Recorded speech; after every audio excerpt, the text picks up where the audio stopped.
SADC due processes can best be understood as a winding court process which will eventually end with a judgment. Welcome back to Zim News Live YTS, where we give you latest updates about what's transpiring in Zimbabwe. Before we go any further, I would like to emphasize that this news was gotten from Africa Beauty Ruined, an African newspaper.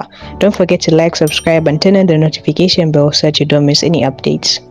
When some people in Zimbabwe believe that the SCOM report on Zimbabwe elections would die a natural death under a SADC carpet, these Zimbabweans are similar to those people who believe a court process can end without a judgment.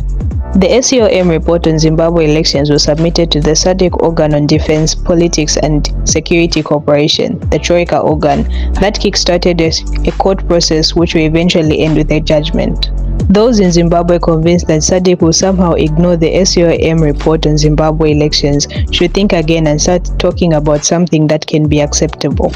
In today's news, fresh elections in Zimbabwe to conclude SADC due processes. Let us know what you think in the comment section down below, and don't forget to like, subscribe, and turn on the notification bell so that you don't miss any updates.